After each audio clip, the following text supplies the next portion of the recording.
हैदराबाद के चार मीनार के पास भयानक आग लग गई। एक ही परिवार से 17 लोगों की मौत हो गई, जिसमें 8 बच्चे भी थे। यह आग एक ऐसे इलाके में लगी जहां स्थानीय लोगों के साथ साथ पर्यटक भी बड़ी संख्या में मौजूद थे। देखिए रिपोर्ट।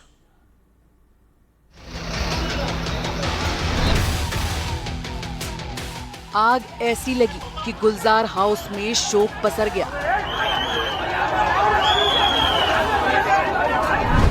ऐतिहासिक चार मीनार से सिर्फ 100 मीटर की दूरी पर ऐसी त्रासदी हुई कि 17 लोगों की जान चली गई।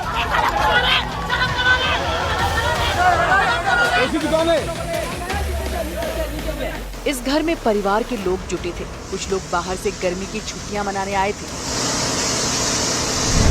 लेकिन इस दर्दनाक हादसे में परिवार उजड़ गया। 8 बच्चों समेत 17 लोगों की मौत हो गई। सभी एक ही परिवार के थे। घटना के समय इमारत में 30 से ज्यादा लोग मौजूद थे। बाकी लोगों को बचा लिया गया। फायर डिपार्टमेंट का कहना है कि सुबह करीब 6:15 बजे आग लगने की सूचना मिली, जिसके बाद टीम मौके पर पहुंची और बचाव कार्य शुरू किया। फायर ब्रिगेड की 11 गाड़ियां मौके पर पहुंची थी। करीब 2 घंटे मशक्कत करनी पड़ी। स्थानीय लोग भी इसमें शामिल थे। हम लोग वो शटर तोड़ के हम लोग अंदर घुस गए। फिर हम लोग 4-5 दोस्त मिलकर सब्बल से रियाल व्याल तोड़ के मतलब रूम में गए। रूम में गए बाद में पूरा लेडी ऐसा बच्चों को ऐसा लपट के ऐसा पूरे डेट हो गए थे मैडम। पूरा डेट हो गया था मैडम। अंदर धुआं बहुत था। मेरे को ये जो ये रुमाल है वाकई चाहिए। मैं मुंह को लपट लेके हम लोग पूरे गए अंदर। कितने लोगों को आपने बाहर निकाला होगा? हम लोग ऊपर के रूम में से निकाला, फर्स्ट फ्लोर से 7 जनों को निकाले और उसमें 4 बेबी है। क्या इसके लिए एक्सेस मुश्किल है, यानी कि वहाँ पे पहुँचना मुश्किल था? वो लोग बाहर क्यों नहीं आ पाए? पहुंचना मुश्किल था। हमारे तो लोकेशन नहीं मालूम है, किधर है, कौन से रूम में कौन है तो नहीं मालूम है। उनका फैमिली मेंबर भी एक जना बेहोश हो गया बेचारा वो, और 2 लेडी है, उन लोग बहुत रो रहा था। कितने लोग रहे होंगे अंदर? बहुत सारे महिलाएं थी। हम लोग तो 13 लोग को निकाले हम लोग। लेडीज है सो 5-6 लेडीज है। आप देख सकते हैं नीचे Krishna pearls, Modi pearls, Ikram jewellers है, यानी कि पूरा जो लाइन है वो पूरे ज्वेलरी शॉप्स का है। और इसके ऊपर जो इलाका है, जो पहली वाली जो मंजिल है, और कहा बताया ये भी जा रहा है कि दूसरी मंजिल भी है जहां पर आग लगी और पूरा धुआं बैठ गया था आज सुबह 6:10 पर। बताया जा रहा है कि जो मेन बॉक्स है वहाँ पर आग लगी थी और उसके बाद जो दुकान है वहाँ पे आग लगी और फिर वो आग फैल गई ऊपर तक, जहाँ पर एक पूरा परिवार अपने बच्चों समेत रह रहे थे। और समर हॉलीडेज होने की वजह से 4 बहनें आई हुई थी अपने माता पिता के घर और वो अपने बच्चों के साथ वहाँ पे सो रही थी। बताया जा रहा है कि उनमें से 2 बहनें सुबह सुबह सैर करने निकली थी, वॉक करने के लिए गई थी, सुबह मॉर्निंग वॉक के लिए, और तभी ये हादसा हुआ। और 17 लोग जो अंदर थे वो इस आग में और उस धुएं में उनकी जान चली गई। बिल्डिंग के ग्राउंड फ्लोर पर ज्वेलरी की दुकानें थी और ऊपर के फ्लोर पर लोग रहते थे। बिल्डिंग में सिर्फ एक संकरी सीढ़ी थी जिससे लोग बाहर नहीं निकल सके और दम घुटने से उनकी मौत हो गई। रास्ता सकरा होने के कारण रेस्क्यू में भी दिक्कत आई।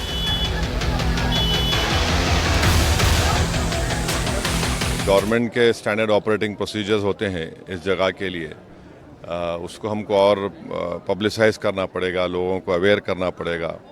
और जब आग लगती है तो किस तरीके से क्या करना चाहिए, क्योंकि बहुत से लोगों की आज जो मौत हुई है वो दरवाज़ा बंद करके बैठ गए बेचारे। तो जो फ्यूम्स अंदर क्या पूरा उससे एसिफिक्शन हो गया, सफोकेट हो गए। तो एक हम लोगों को पब्लिक में अवेयरनेस पैदा करने के लिए इम्पॉर्टेंट जो चीज़ें होती हैं ऐसे हादसे का क्या करना चाहिए, क्या नहीं करना चाहिए, मेरे ख्याल से उसको पब्लिसाइज करने की बहुत ज़रूरत है। हादसे पर पीएम नरेंद्र मोदी और सीएम रेवंत रेड्डी ने भी अफसोस जताया है। मुआवजे की घोषणा भी की है। उसमें इंसिडेंट हुआ, इसमें कोई भी राजनीति करने का जरूरत नहीं है। सरकार पूरा लगे है और सरकार हम इसको पूरा चिंतित से बोले तो इतना एक दुर्घटना के जरिया देखते हैं और उनका पूरा मदद करने के लिए चीफ मिनिस्टर डिप्टी सीएम ने ऑर्डर दिया। तो आग है लेकिन धुआं शायद बहुत सारा हो गया था जिसकी वजह से लोगों की मौत हुई है, ऐसा मेडिकल रिपोर्ट दिखा। या वही बात है। जब आग से ज़्यादा धुआं से भी वो बहुत ब्रीथ प्रॉब्लम होके हुआ है, तो गर्मी भी बहुत हो गए थे। अभी भी गर्मी, हम अंदर जब गए तो गर्मी भी है। तो देखते जितना उसका मदद करने का सरकार की तरफ से हो सकता है। वो बात चीफ मिनिस्टर साहब ने आश्वासन दिया है।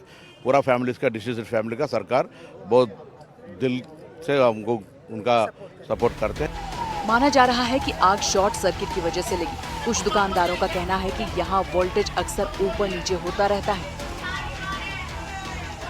और दोपहर का 3 बज रहा था, मेरे पास भी ऊपर से एकदम से ब्लास्ट का आवाज़ आया। फ्लक्चुएशन में मेरे सारे बल्ब जुड़ गए, जो काफ़ी ये 10-20 दिन से फ्लक्चुएशन हो रहा था। मेरे काफ़ी इक्विपमेंट पहले भी गए थे, डीवीआर चला गया था। तो हमने जब भाग करके देखा तो सारा इन्वर्टर ब्लास्ट हो गया था, आग लग गई थी। मैंने फायर इंजन कॉल किया, लेकिन फायर इंजन समय पर आया तो मैं अपने आप को बचा पाया। बट काफ़ी धुआं और काफ़ी यहाँ की पब्लिक जमा हो गई थी। मैंने आधे घंटे तक एई और एडीई को कॉल किया and they were not bothered. उन्होंने कोई कोशिश नहीं की इवन शट डाउन करने के लिए। मैं उनसे रिक्वेस्ट कर रहा था कि एरिया का करंट शट डाउन कर दो, रिस्क के आजू बाजू सारी दुकानें हैं। उन्होंने बाद में आकर मेरा हाल भी नहीं पूछा। जिस जगह ये हादसा हुआ वो शहर का बहुत पुराना इलाका है। यहाँ बड़े बाजार हैं, स्थानीय लोगों और सैलानियों की भीड़ लगी रहती है। आगे से इस तरह का कोई हादसा न हो, इसके लिए सुरक्षा के इंतजाम बेहतर करने होंगे ताकि फिर ऐसा हादसा न हो। हैदराबाद से उमा सुधीर, एनडीटीवी इंडिया।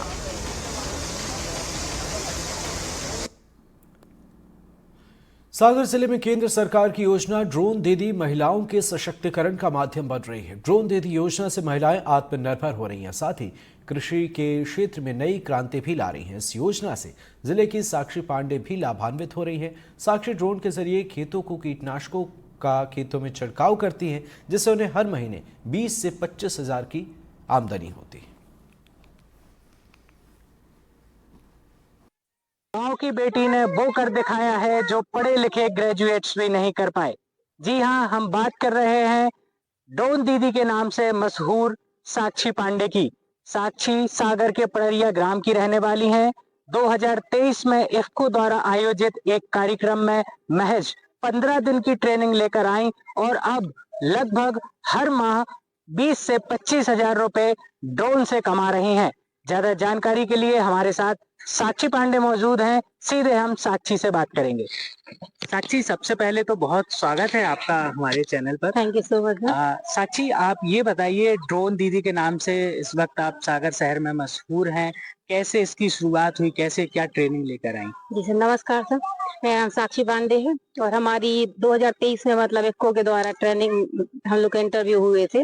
उसमें 2024 में अक्टूबर 2024 में हमारी ग्वालियर के MITS कॉलेज, जो कि भारत का पहला ड्रोन स्कूल है, उसमें हमारा प्रशिक्षण हुआ था। तो वहाँ 15 दिवसीय प्रशिक्षण में ड्रोन के द्वारा कैसे पहले हम लोग को सॉफ्टवेयर पे सिखाया गया था, फिर उसके बाद हमारे लिए उसको ग्राउंड पे उतारा गया, फिर ग्राउंड पे हम लोग को ड्रोन के द्वारा प्रशिक्षण दिया गया था।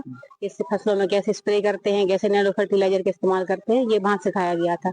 तो इसी ट्रेनिंग के दौरान हमें वहाँ के जो ट्रेनर थे उनको हमारा प्रशिक्षण ठीक ठाक लगा, तो उन्होंने मुझे वहाँ हायर कर लिया था उस कंपनी में। उस कंपनी में, ड्रोन डेस्टिनेशन कंपनी में, मैंने ग्वालियर एवं हरियाणा के मानेसर में मतलब 200 प्लस लगभग ड्रोन दीदियों और जेंट्स को भी ट्रेनिंग दी है। इसमें लगभग एक बार में कितने एकड़ के खेत में आप फर्टिलाइजर डाल देती हैं? सर, ड्रोन में 12 लीटर का टैंक होता है, जिसमें 1 एकड़ कवर हो जाता है। तो ड्रोन में अपन लोग 12 लीटर का टैंक मतलब उसी में रासायनिक मिक्स करके जो भी केमिकल वगैरह फर्टिलाइजर इस्तेमाल करना है, और पूरा टोटल 12 लीटर का घोल बना लेते हैं और वो ड्रोन के टैंक में फिल कर देते हैं अपन। तो ये ड्रोन में 3 प्रकार से अपन लोग छिड़काव कर सकते हैं खेत में। मध्य प्रदेश में तबादला नीति लागू होने के बाद जनप्रतिनिधियों के यहां अनुशंसा पत्र बनवाने वालों की भीड़ लगनी शुरू हो गई है। तो वहीं उज्जैन आलोट से सांसद अनिल फिरोजिया ने अपने कार्यालय के बाहर एक बोर्ड लगाया है, जिस पर लिखा है कि ट्रांसफर के लिए संपर्क न करें, साथ ही शस्त्र का लाइसेंस देना भी मेरा काम नहीं। अब सांसद ने ऐसा क्यों कहा, इसके पीछे तर्क भी उन्होंने दिए। देखिए खास रिपोर्ट। आपके सामने ये 2 तस्वीरें हैं। पहली तस्वीर में लिखा है कृपया स्थानांतरण के लिए संपर्क न करें, और दूसरी तस्वीर में लिखा है कृपया शस्त्र लाइसेंस के लिए संपर्क न करें। ये दोनों सूचनाएं उज्जैन आलोट से सांसद अनिल फिरोजिया ने अपने कार्यालय के बाहर लगाए हैं। दरअसल कर्मचारियों के तबादलों को लेकर नई पॉलिसी लागू हुई है, जिसमें सभी विभाग 30 मई तक अपने कर्मचारियों का ट्रांसफर कर सकेंगे। बाद में सामान्य तौर पर ट्रांसफर नहीं होंगे। अब तबादला नीति लागू होने के बाद बड़ी संख्या में लोग ट्रांसफर करवाने के लिए रोजाना सांसद अनिल फिरोजिया के कार्यालय में पहुंच रहे हैं। जिसे देखते हुए माननीय ने ये दोनों सूचना बोर्ड लगा दिए हैं और इसके पीछे उनके अपने तर्क भी हैं। मेरे तो ये जब से मैं विधायक हूँ तब से ही मैंने ये कर रखा है कि स्थानांतरण के लिए मुझसे संपर्क ना करें। और चूंकि शस्त्र लाइसेंस भी बहुत हो चुके हैं, माननीय मुख्यमंत्री जी का भी निर्देश है कि शस्त्र लाइसेंस को रोका जाए, तो इसलिए लिखा है कि शस्त्र लाइसेंस। बाकी तो हम सब काम कर ही रहे, जनता जनार्दन का जमावड़ा ये देखो। लेकिन कई कार्यकर्ता उम्मीद लेकर आते हैं आपके पास, तो क्या आप उनको मना करते हैं? किस प्रकार आप उनको समझेंगे? भाई ये सांसद का काम थोड़ी है स्थानांतरण, और ये काम मेरे से विकास कार्य करवा लो। स्थानांतरण के लिए विधायक इनकी अनुशंसा लगे वो ठीक है, उनके कार्य क्षेत्र में मैं हस्तक्षेप क्यों करूँ? सुना आपने, सांसद का तर्क है कि शस्त्र लाइसेंस के लिए सीएम के यहाँ निर्देश है कि शस्त्र लाइसेंस काफी संख्या में बन चुके हैं, अब नया शस्त्र लाइसेंस जारी न किया जाए। और वहीं ट्रांसफर को लेकर माननीय का तर्क है कि ये काम सांसद का नहीं है, मेरा काम विकास करना है, हमसे अपने अपने क्षेत्र का विकास करवा लीजिए, लेकिन ट्रांसफर और शस्त्र लाइसेंस की सिफारिश लेकर मत आइए। उज्जैन से एनडीटीवी के लिए ललित जैन की रिपोर्ट।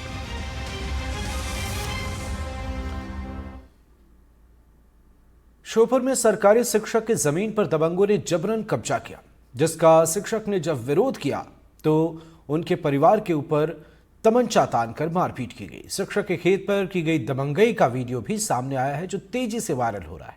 देखिए खास रिपोर्ट।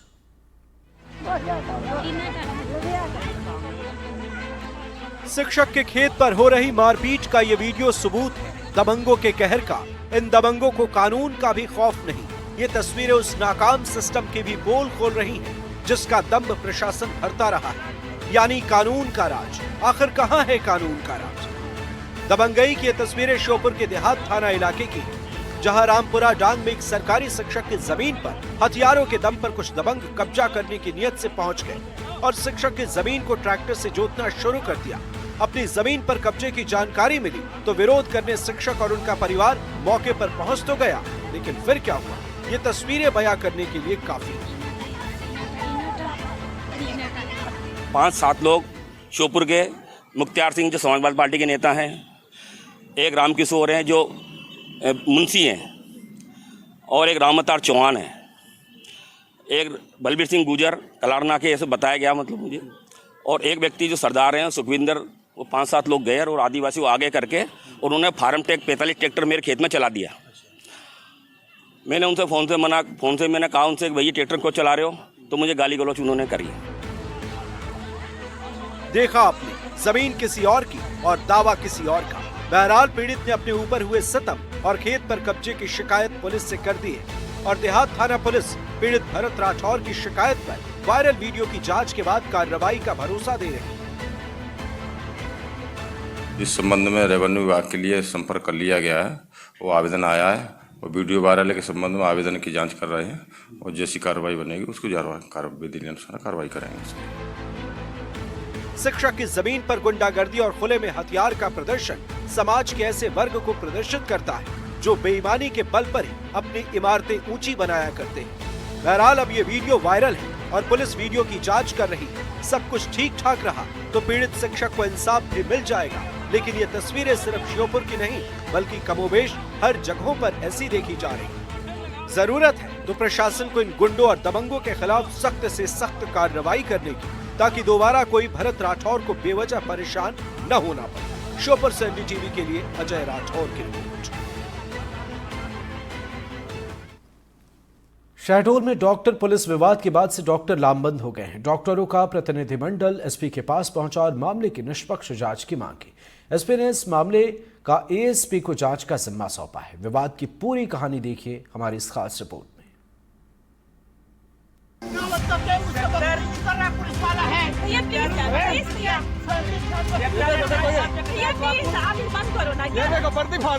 तस्वीरों में पुलिसकर्मी जिस शख्स का कॉलर पकड़कर पिटाई कर रहा है वो कोई चोर उचक्का या माफिया नहीं है, बल्कि पेशे से एक डॉक्टर है। डॉक्टर का कसूर सिर्फ इतना था कि वो जिला चिकित्सालय के एसएनसीयू वार्ड में रात की ड्यूटी से घर लौट रहा था। तभी गश्त में खड़े पुलिसकर्मी ने रात में डॉक्टर के सड़क पर खड़े होने का कारण पूछ लिया। देखते ही देखते मामला इतना बढ़ गया कि नौबत मारपीट तक की आ गई। फिर क्या हुआ, ये तस्वीरें खुद ही बयान कर रही हैं।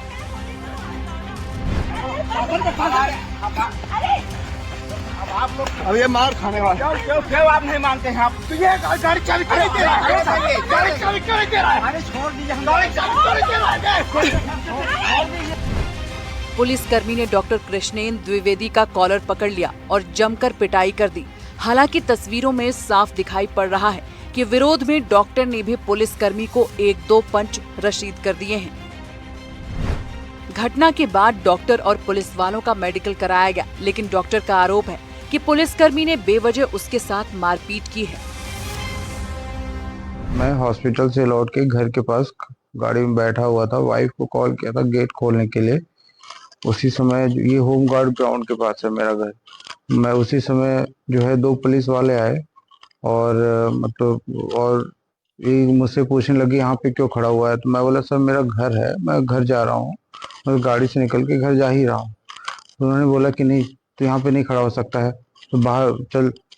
बदतमीजी करने लगे मुझसे। मैं बोले सर आप ऐसे बात नहीं कर सकते, बदतमीजी मत करिए, आप मेरा घर है, मैं तो घर जा रहा हूँ और रात का टाइम है, तो कॉल किया हूँ, गेट खुलेगा तो मैं अंदर चले जाऊंगा। उतने एक पुलिस वाला आया, मुझे छीना झपटी करके बाहर निकालने लग गया। बहरहाल डॉक्टर पुलिसकर्मी के बीच हुए विवाद और मारपीट को लेकर डॉक्टरों की एक टीम ने एसपी से मुलाकात की है और मामले की निष्पक्ष जांच के बाद कार्रवाई की मांग की है। हम लोग यही चाहते हैं कि उसको जो संबंधित पुलिसकर्मी हैं उनको सबको दंडित किया जाए और तभी हमारी कार्रवाई पूरी होती है। हमारी मुख्य मांग यही है कि हम निष्पक्ष जांच चाहते हैं। अगर प्रोवोकेशन हमारे डॉक्टर की तरफ से है तो आप उस पर कार्रवाई करिए, लेकिन अगर उसके तुलना में बहुत ज्यादा एक्शन पुलिस द्वारा लिया गया है तो उन पर भी कार्रवाई होनी चाहिए। पूरे मामले में जैसा दिख रहा है कि किसी भी डॉक्टर को इतना पीटना, माने एक जनरल पब्लिक को भी इतना पीटना बिना किसी के लाकअप में डालना, ये अच्छा नहीं है। पूरी निष्पक्ष जांच होना चाहिए इसकी। एक तरफ डॉक्टरों ने मांग पूरी न होने पर कड़े कदम उठाने की बात कही है, तो वहीं एनडीटीवी से बातचीत में एसपी ने कहा कि मामले की जांच एएसपी को सौंपी गई है। साथ ही मौके पर मौजूद एएसआई को लाइन अटैच कर दिया गया है। अब जांच के बाद ही मामला साफ हो पाएगा। डॉक्टर एसोसिएशन के डॉक्टर चतुर्वेदी और उनके साथ 15-20 डॉक्टर्स और दवा विक्रेता संघ के कुछ लोग अभी मेरे पास कार्यालय में आए थे और उनके द्वारा जो घटना हुई है डॉक्टर कृष्णेंद्र द्विवेदी के साथ मारपीट की और एएसआई चतुर्वेदी के साथ आपसी झगड़े की, उसके संबंध में ज्ञापन देकर के आए थे। उनको आश्वासन दिया गया है कि इसमें निष्पक्ष जांच होगी और जिस पक्ष की जितनी गलती है उसी के अनुरूप उनके विरुद्ध कार्रवाई होगी। तो देखिए, इसमें अभी एडिशनल एसपी स्तर के जो अधिकारी हैं इस पूरे मामले की जांच कर रहे हैं और प्रथम जो कार्यवाही होती है उसमें जो एएसआई थे उन्हें अभी लाइन हाजिर कर दिया गया। अब आगे कार्यवाही क्या होती है ये जांच के बाद ही सामने आएगा। शैडो से एनडीटीवी के लिए विनय तिवारी। पेंड्रा बिलासपुर नेशनल हाईवे पर निर्माण कार्य लोगों की परेशानी का सबब बनता जा रहा है। अव्यवस्थित निर्माण योजना और निर्माण की कछुआ गति से लोग घंटों जाम में फंसे रहते हैं। अभी बारिश का मौसम शुरू भी नहीं हुआ कि बिना मौसम हुई बारिश ने 12 घंटे से ज्यादा गाड़ियों के चक्के पर ब्रेक लगा दिया। देखिए नेशनल हाईवे पर निर्माण कार्य की अव्यवस्थाओं की पोल खोलती खास रिपोर्ट। सड़क पर दिख रहे बड़े बड़े गड्ढों की ये तस्वीर पेंड्रा बिलासपुर नेशनल हाईवे की है। ये गड्ढे तब तक तो ठीक है जब तक बारिश की बूंदें नहीं पड़ रही। इस सड़क का निर्माण कार्य अभी चल रहा है, लेकिन निर्माण कार्य के बीच निर्माण एजेंसी की अव्यवस्थाओं की पोल उस वक्त खुल गई जब प्री मॉनसून ने दस्तक दे दी। जरा सोचिए, अभी मॉनसून नहीं आया और प्री मॉनसून में ही सड़क की ऐसी हालत हो गई है कि लोग घंटों जाम के झाम में फंस गए। केदा और छतौना के बीच बने अस्थायी सड़क के पुलिया पर जल भराव और कीचड़ के चलते यातायात पूरी तरह से ठप हो गया। बारिश के बाद निर्माण स्थल की हालत इतनी बदतर हो गई कि बड़े बड़े ट्रक और यात्री जहां फंसे वहां घंटों तक फंसे रह गए, जिसे वो कुछ इस तरह से बयां भी कर रहे हैं। कितने देर से जाम है? यहाँ तो आधा घंटा हम लोग पहुँचे हुए हैं। कारियाम से बसंतपुर रोड में रात 1:30 बजे से हुआ। वो अभी सवेरे 9 बजे 9:30 बजे के आसपास खुला है, फिर यहाँ आकर जाम में फंस गया। फिर लगभग कितनी गाड़ियां फंसी हुई हैं? गाड़ियाँ तो ये 250-300 के बाद गाड़ी वहाँ फंसा था। हाँ, और अभी इधर 150 इधर है, फिर उधर आगे पता नहीं कितना। मध्य प्रदेश से छत्तीसगढ़ के लिए यही एक रास्ता है जो दोनों प्रदेशों को जोड़ने के साथ साथ लाइफलाइन का भी काम करती है। इस क्षेत्र के लोग जिला मुख्यालय गोरेला पेंड्रा मरवाही से संभागीय मुख्यालय बिलासपुर तक जाने के लिए इसी रास्ते का उपयोग करते हैं। आपात स्थिति में स्वास्थ्य सुविधाओं के लिए बिलासपुर और रायपुर का रुख करते हैं, लेकिन प्री मानसून में ही सड़क की ऐसी दुर्दशा कि लोग 12 घंटों से ज्यादा एक ही जगह पर फंसे पड़े हैं। ऐसे में कोई इमरजेंसी आ जाए तो जवाबदेही किसकी होगी? रोड का यही है कि बहुत गड्ढा है, अगर पानी भर गया तो गाड़ी आ जा नहीं सकती है। समझ में नहीं आएगा किसी को कि रोड का हालत इतना खराब है कि चलना बहुत मुश्किल हो जा रहा है। हम लोग पेशेंट लेके गए थे, हाँ, बहुत ज्यादा दिक्कत हुआ है। कितने रात से जाम में फंसे थे? हम लोग कम से कम 4 से 5 घंटा यहाँ फंसे थे। पेशेंट हम लोग के साथ थे।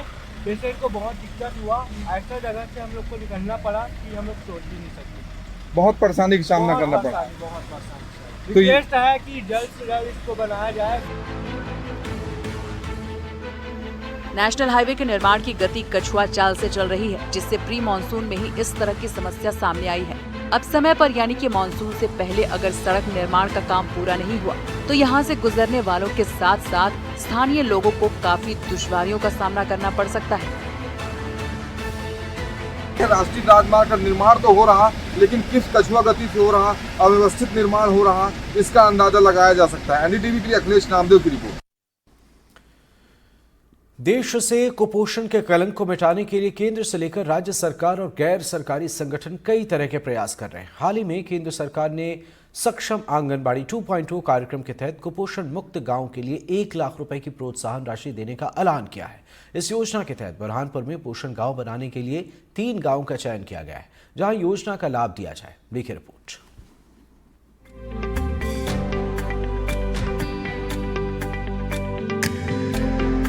आंगनवाड़ी केंद्र में सहायिका के साथ हाथ ऊपर कर आनंदित होते इन बच्चों के चेहरे पर खुशी यूं ही नहीं आई है। दरअसल इन बच्चों को केंद्र सरकार की चलाई जा रही योजना सक्षम आंगनवाड़ी 2.0 कार्यक्रम के तहत संतुलित आहार दिया जा रहा है। बुरहानपुर में पोषण गांव बनाने के लिए योजना के अंतर्गत 3 गांवों का चयन किया गया है, जिसमें सिरसौदा, बड़झीरी और संग्रामपुर गांव के आंगनवाड़ी केंद्र को शामिल किया गया है। योजना के तहत केंद्र सरकार की ओर से कुपोषण मुक्त गांव के लिए 1 लाख रुपए की प्रोत्साहन राशि दी जा रही है। आंगनवाड़ी केंद्र की कार्यकर्ता और सहायिकाएं ये जिम्मेदारी मिलने के बाद काफी खुश हैं, जिसे वो कुछ इस तरह से बयां भी कर रही हैं। जो भी आंगनवाड़ी का मेरी चयन हुआ है, जो कुपोषित मुक्त करना है गांव को हमारे, तो उसमें प्रयास ये है सर मेरा कि हमारा ग्राम कुपोषित मुक्त हो जाए, जिसमें हमारे पंचायत वाले सचिव, सरपंच है, जन सहयोग करते जो आते आगे बढ़ के, उनका सहयोग रहता है हमेशा। और हमारे गाँव के सभी जो भी पंच है सब एक्टिव है सर। जब भी हमें कुछ कार्य में उनका सहयोग होता है तो वो अपना सहयोग देते हैं। मुझे बहुत अच्छा लग रहा है सर कि मेरी आंगनवाड़ी का चयन हुआ है और मेरे यहाँ पर बच्चों मतलब 1 साल के अंदर बच्चों को मुझे कम करना है और उनका वजन बढ़ाना है और कुपोषण से दूर रखना है। ऐसे भी मेरे आंगनवाड़ी में अभी बहुत कम कुपोषण है। हमको गांव वाले भी सहयोग करते हैं और पंचायत वाले भी सहयोग करते हैं। जैसे कोई बच्चा नहीं आ रहा है और उसका बच्चा कमजोर है और माता पिता ध्यान नहीं दे रहे, तो हमारा कभी नहीं सुना तो हम पंचायत से सहयोग लेते हैं, सर लोग शिक्षक लोगों का सहयोग लेते हैं। केंद्र सरकार की इस योजना में बच्चों को संतुलित आहार के साथ साथ स्तनपान कराने वाली महिलाओं के लिए पोषण को बेहतर बनाना, साथ ही आंगनवाड़ी केंद्रों में बच्चों को खेल खेल में पोषण प्रदान करने के लिए कई गतिविधियां, जिसमें खेल, कहानियां और गीत शामिल हैं। इसी के माध्यम से सहायिकाएं बच्चों को स्वस्थ भोजन के बारे में सिखाती हैं। भारत सरकार के सक्षम आंगनवाड़ी 2.0 कार्यक्रम को लेकर बाल विकास विभाग ने 19 ग्राम पंचायतों की 45 आंगनबाड़ियों को चिन्हित कर तमिलनाडु की महिला बाल विकास विभाग को प्रस्ताव भेजा था, लेकिन टीम ने जिले के 3 आंगनबाड़ी केंद्र को प्रोत्साहन राशि के लिए चयनित किया है और अब महिला बाल विकास विभाग भी चयनित गांवों को पोषण गांव बनाने के लिए अपने स्तर पर जुट गई है। भारत सरकार द्वारा तमिलनाडु की टीम को हमारे ज़िले में भ्रमण के लिए भेजा गया था, निरीक्षण किया गया था। उसमें से शासन स्तर से 3 पंचायत सिरसोदा, बड़झीरी और संग्रामपुर ग्राम पंचायतों का चयन हुआ था। प्रति ग्राम पंचायत को 1-1 लाख रुपए इनाम दिया जाएगा। उस राशि से 5,000 आंगनवाड़ी कार्यकर्ता को प्रोत्साहन के रूप में, 4,000 सहायिका को प्रोत्साहन के रूप में, और अन्य जो राशि रहेगी वो ग्राम पंचायत के सचिव सरपंच द्वारा हमारे आंगनवाड़ी केंद्र में जो सुविधाएं उपलब्ध कराना, अन्य जैसे LED सुविधा उपलब्ध कराना, बच्चों के लिए टेबल कुर्सी उपलब्ध कराना, इसके लिए उसका उस राशि का व्यय किया जाएगा, खर्च किया जाएगा। और इसी प्रकार हम जिले में संपूर्ण हैं, जो हमारी इसके अतिरिक्त 3 पंचायतों के अतिरिक्त 19 पंचायतें, उनको भी हम सुपोषित ग्राम पंचायत घोषित कराने के लिए सतत प्रयासरत हैं और अच्छा काम कर रहे हैं। कुपोषण को देश से खत्म करने के लिए केंद्र सरकार ने इस योजना की शुरुआत की है। योजना के तहत 6 महीने से 6 साल तक के बच्चों, गर्भवती महिलाओं और कुपोषित बच्चों को आंगनवाड़ियों के माध्यम से पौष्टिक आहार दिया जा रहा है और इसके लिए आंगनवाड़ी सहायिकाएं खेल, कहानियां और खाने पर गीत गाकर बच्चों को जागरूक कर रही हैं, ताकि बच्चों को खाने के प्रति रुचि को बढ़ाया जा सके और भारत में एक भी बच्चा कुपोषण से ग्रसित न हो पाए। बुरहानपुर से NDTV के लिए शारिक अख्तर दुर्रानी की रिपोर्ट।